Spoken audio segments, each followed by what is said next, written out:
It's Frank. I'm back. Everything black. Let me get y'all in the mood right quick.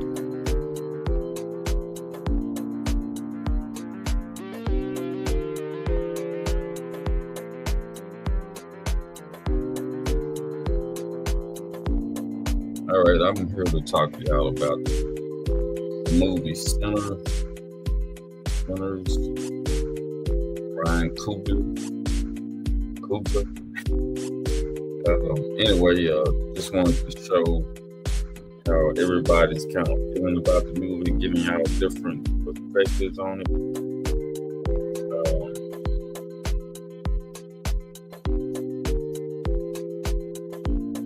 Want to first go in and talk about different people reviews on what they feel about this movie from the LGBT community, how they feel about it, to the female gender, how they feel about it, and then how the coons feel about it, the raccoons.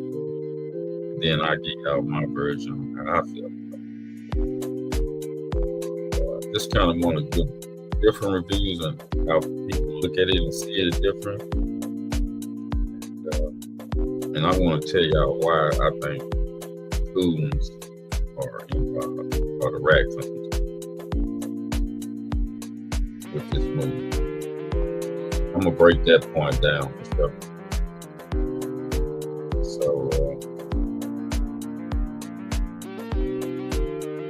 let's look at some reviews that, people we wouldn't normally listen to. Let's listen to them, because I think that overall everybody liked the movie. I haven't found anybody so far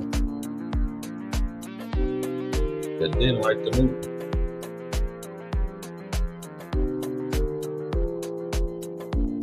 So here's a lady, I don't really know who she is. Lady Genevieve. This is her perspective on the movie. Just giving you a little taste. Fair use, YouTube, Facebook.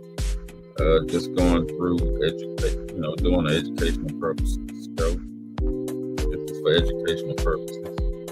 To educate people on how everybody kind of feel about the movie throughout the aspect. So here we go. We'll kick it off with her. I declare that I am officially bestowing my first 5-star rating of the 2025 cinematic season. I mean, judging by the trailer, premise, and talent, I assumed we would at least get a 4.5 if it went well, but Ryan Coogler far surpassed that. Love you, brother. Be careful. I will. Hi, I'm Lady Genevieve, and on my channel, I talk about entertainment media. Before we get into this, less spoilers, and then we will have the full spoilers section. I will give my Letterboxd review first, then an overview of my feedback, and once we go into full spoilers, we will go into more of the plot analysis, because this story is very layered and full of socio-political commentary. It's the type of art that very much invites that type of analysis. So first up, my Letterboxd review. Ryan Coogler's Sinners presents a politically poignant, multi-ethnic melting pot that beautifully showcases how every person is an entire universe. Not only that, it conveys the deep tragedy of how intergenerational historical trauma is a commonality among so many groups that might otherwise forget nowadays that they are stronger and life is better together. Once the film switches gears, it becomes a truly high-octane ride, with a score and soundtrack that elevates every facet of the film to another level. 2 musical numbers in particular absolutely blew my mind. The second one was what made me fully lock in my score at 5 stars. I started the film at a 4.5, and it kept climbing the further we went. There was so much more I could rave about beforehand. It isn't the same as actually watching the film in full. It's not just a movie, it truly is an experience. See it on the biggest screen possible. So as you can see, she rates it at a 5-star. Okay. Just kind of giving you a review of how different people see it.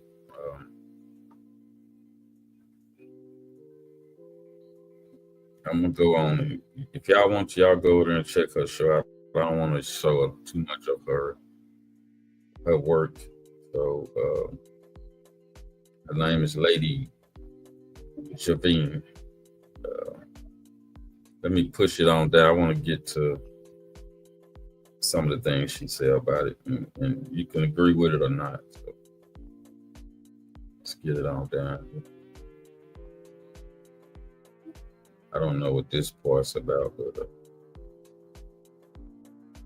I lie. Sorry. That he's dangerous, but the sun is going down, so they have to head out because, unlike more or less everyone else in this movie, they actually know what vampires are and are very aware of what's going on. By the way, this is the spin-off idea I had in mind. If Ryan Coogler has a different original story that he would like to work on next, I would love to see him be a producer on a movie about indigenous Choctaw vampire hunters. Bring in a Choctaw director, a Choctaw screenwriter. I will pre-order my ticket right now if it will help you get that movie greenlit. Let me see it. I will be there opening weekend. Now, I was working on most of this movie review when I had only seen the film one time at my early press screening, but I saw the film a second time on opening weekend and I was able to catch more details. So now I have a case to make about the film's messaging of solidarity. The first time I was watching Sinners, I didn't realize until much further into the film that Remick is Irish. It wasn't until he started singing Irish songs and going in and out of his original Irish accent that I went, oh, we're really doing this. We're bringing the Irish into this. And you know what? I love that. I wasn't entirely sure how knowledgeable Ryan Coogler was about the Irish, and it wasn't something I knew to look out for until my second watch. In the film's opening, when Annie is doing the voiceover explaining about the mythological musical powers that we are eventually going to see Sammy have, that I heard her name the Choctaw. Then we see Remick come up to this house and he's asking them for help. He specifically names the indigenous people that are coming after him as being Choctaw. To give you a bit of context, the word indigenous is a very broad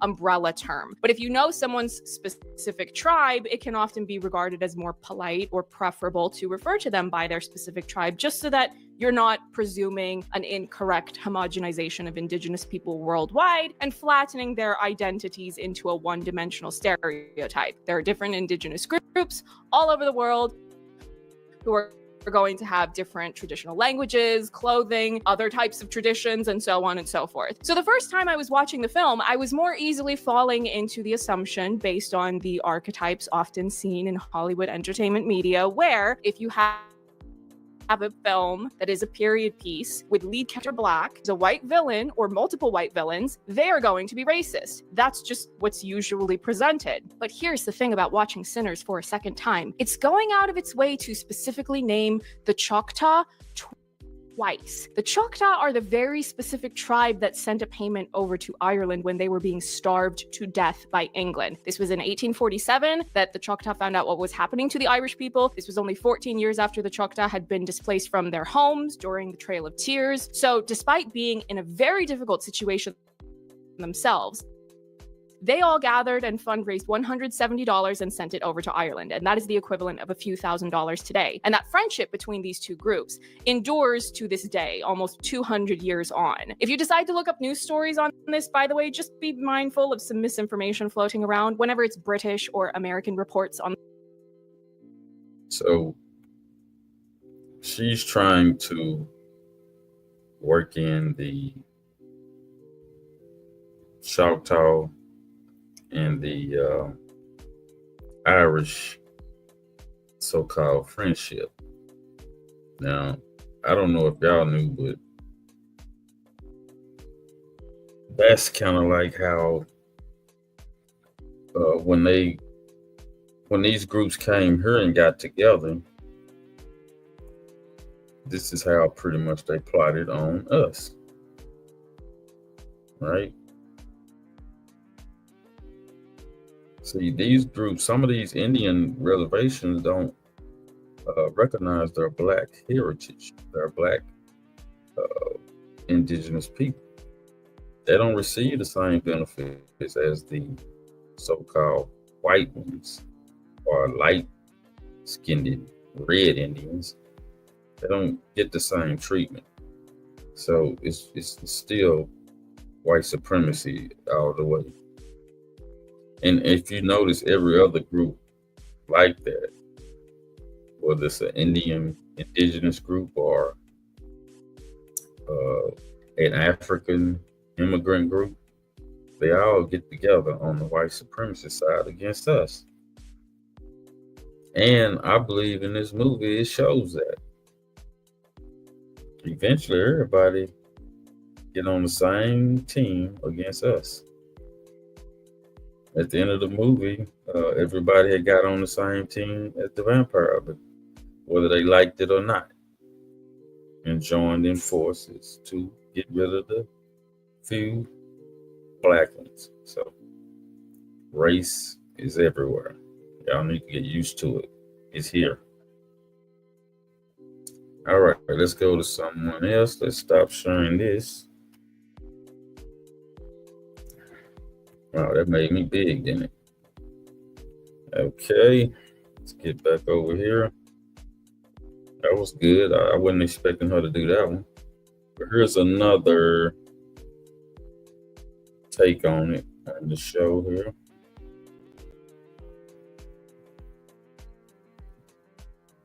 I think these two guys are Fish and Jelly.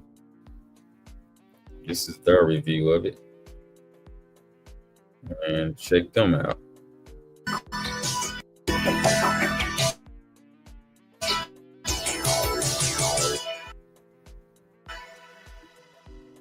That's Nick. And that's Joseph. And today we're here to talk about Sinners, releasing April 18th, 2025. I know Ryan Coogler did the Black Panther. These two guys kind of remind me of Colors. You know, in Living Colors, where Damon Wayans, or whatever his name, and that other guy that was doing in Living Colors, and they was giving movie reviews. These two guys remind me of that. So if y'all know what I'm talking about, you'll see what I'm talking about. You'll know it too. That's what I'm trying to say. Check it out. Films. Yeah, I think you've only seen the first Fair one. use. And Creed. Creed was his sophomore film. Okay. And his debut feature, Fruitvale Station, won the U.S. Dramatic Prize at the... Trying to leave their troubled lives behind, twin brothers return to their hometown to start again, only to discover that an even greater evil is waiting to welcome them back. Evil. What is your pull quote? Love the sin and the sinner in Ryan Coogler's Riddler in a complex, subversive... I know y'all noticed this guy's shirt. Weird. Let me bring it up for y'all. See that shirt? That's weird. Anyway, let's go on. I think they did a good job though about their reviews on the reviews. I do want to say it. I'm not bashing these guys. You know, I want to make that clear. They did a good review. Just want to get different people perspective. I mean, you know how black people feel about the movie, but I want to get like a female and the LGBT agendas to kind of show you that this film is good across the board. This is a great film across the board. I don't think nobody gave it anything below a 4. And going, you know, from 1 to 5. I don't think they gave it below a 4. But anyway, let's hear a little bit about what they're talking about. Sorry to interrupt. Tapestry of substance, subtext, and ambiguous moralities. Mine. Coogler demonstrates a masterful ability to meld genres in this epic vampire tale.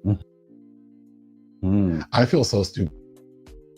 What else knew? Well, But yeah, I was gooped and gagged. okay, yeah, I full well knew that would be happening.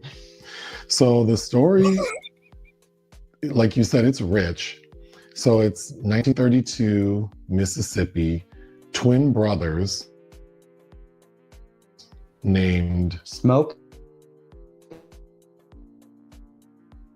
and Stack. both played by Michael B. Jordan.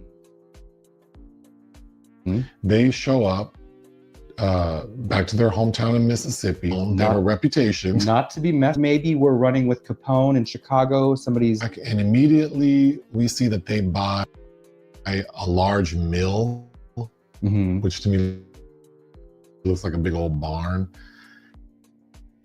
And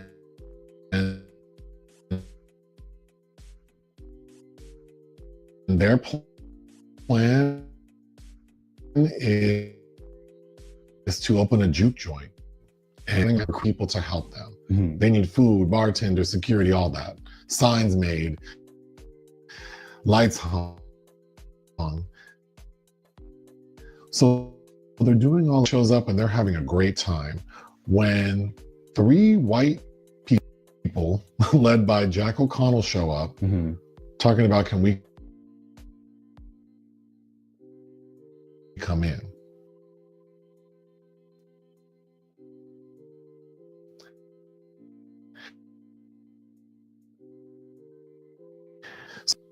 Ended the fight off the vampires, but one gets turned very quickly. Mm-hmm.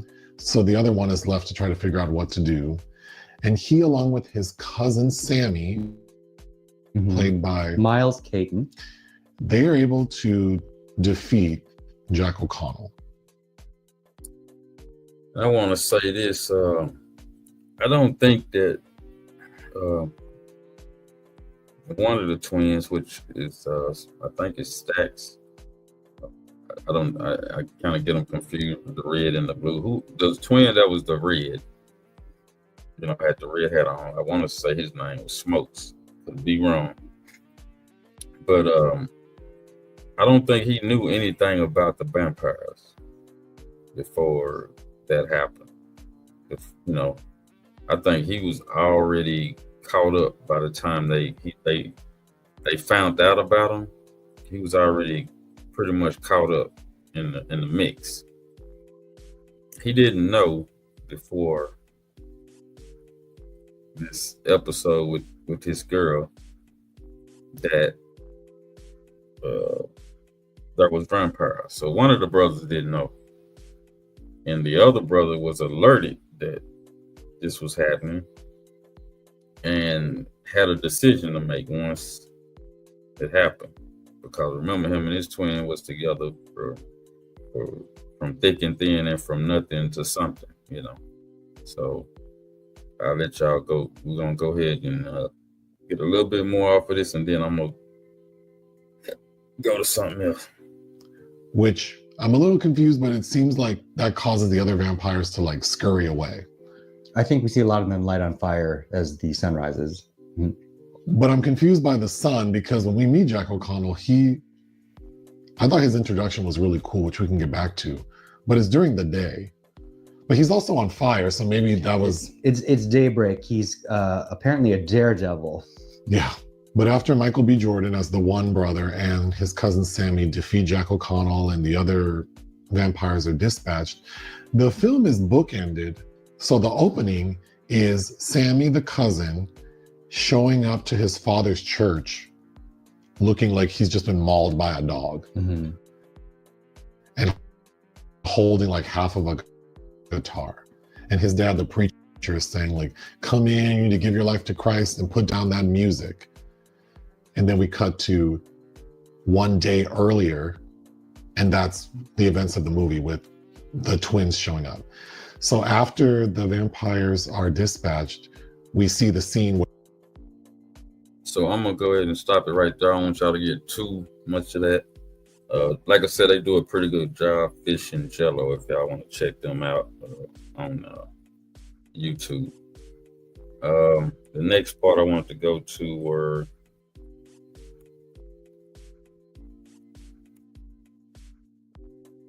the raccoons, and let you see and why they are involved in this. Let me see if this.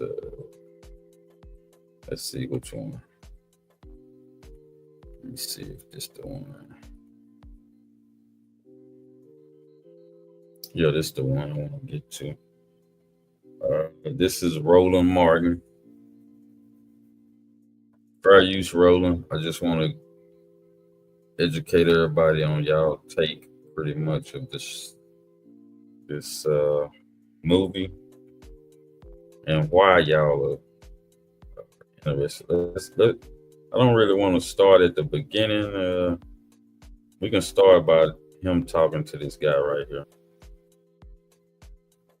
This is the guy Cornbread in the movie, if y'all don't know.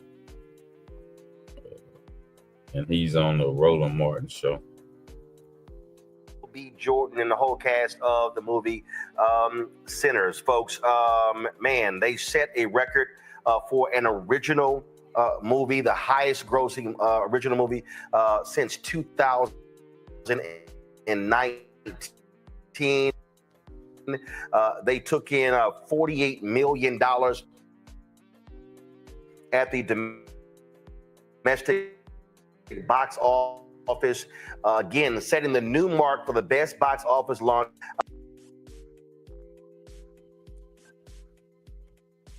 I want to talk about why this particular reason why Roland Martin and the Coonery Party, because they the old black media. I'm not gonna call them the Coonery Party, but they are the Coon Party.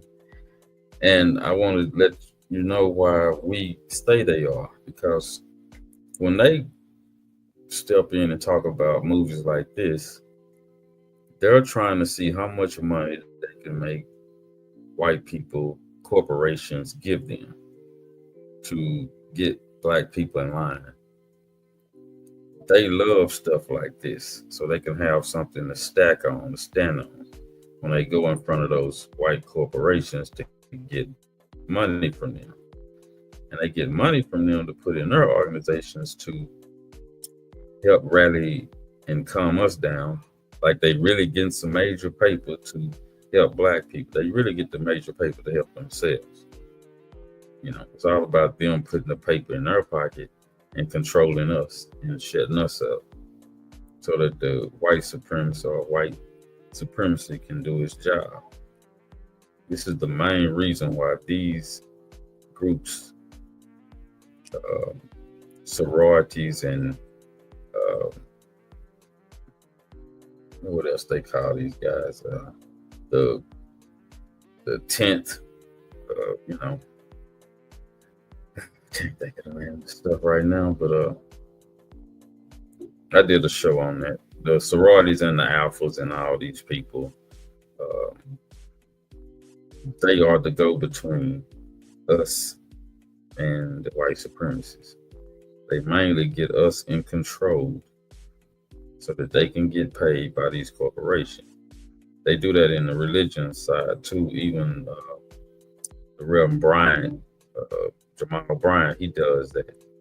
Like he go and boycott like Target, so he can get the money from Target to distribute to us and to calm us down. Like he done something for black people. And mainly, most of the black people don't even get the money. It'd be the immigrant group that get the money. And it's not. It's really pennies on the dollars. It could be more and more abundantly if they were serious about what they were doing, but they're not.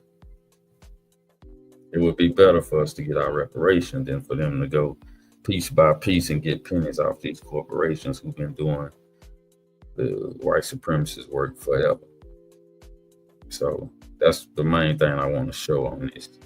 But, you know, we can let them talk and, you know, I'll do a little bit of it to show on here so you can kind of see how Tomatoes, on my iPad, on Rotten Tomatoes, they earn a 98% critics and a 97% audience score, the highest score for a studio-wide release since Universal DreamWorks' The Wild Robot. They earned an A on Cinema Score, marking the first time in 39 years that a horror film has earned a grade that high from the audience. That is at you here. Man, y'all all got to feel pretty doggone good. Come on. These sinners got blessed this weekend. It worked out. The thing that's also amazing is very interesting here. I've been seeing all these folks talk about this deal that Ryan Coogler cut where he gets ownership of the film in 25 years. And boy, some folks, they hot and bothered. Well, Ooh, they got them upset. Yeah, but here's the deal, though. If the movie tanked, they wouldn't be saying nothing. Yeah. I just want to say that, man, look how screwed up that is. They got a guy to wait 25 years to own something that he put together. This new money that he just created for Hollywood, they get to enjoy it for 25 years.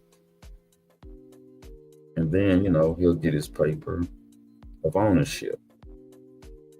Things like what happened to Prince Michael, all them 30 years of hard work, and then they finally get to own it, then they take them out. So, we got to watch that stuff. But we'll let Roland go on for a few more minutes. See, the reality is, we've seen quite a few headlines that kind of intimated that they wanted the film to tank. Yeah, absolutely. And an audience has turned out in record numbers. And what's great about this wasn't a cape. It wasn't a superhero. It was an original idea. And I think that's what the public has been craving, something new, fresh, original, and not a concept. Well, and I think you've been a trailblazer in this with your company and with your show. Wow, this dude ought to quit. Cornbread ought to quit. Like I said, y'all, the reason why they're so interested or pushing it so they can go to the white establishment and ask and beg for money from those establishments, those corporations. Let's be clear, they go into the corporations to pretty much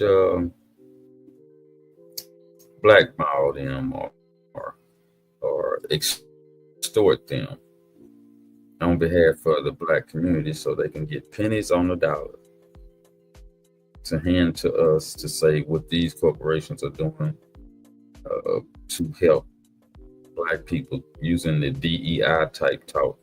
Black people don't even benefit from that stuff. It's mostly the immigrants that benefit from DEI. Nothing has ever been on our side, even that the other one they had, what is that called? God dog, it's slipping my mind right now. Y'all know it was one before DEI. It was the man.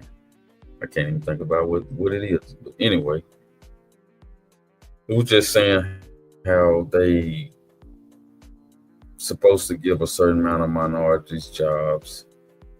Black people. It's supposed to have been for Black people. It's supposed to have been giving us a certain amount of jobs per per corporation type thing, so that we could get a foot in the door, right? But most of them that's really successful got a lot of Black people.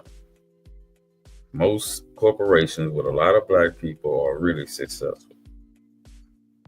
Okay, like Cadillac, as far as Black workers, GM, the post office, where a lot of Black people are working. That company is really, really successful. Okay. But basically, that's what they do.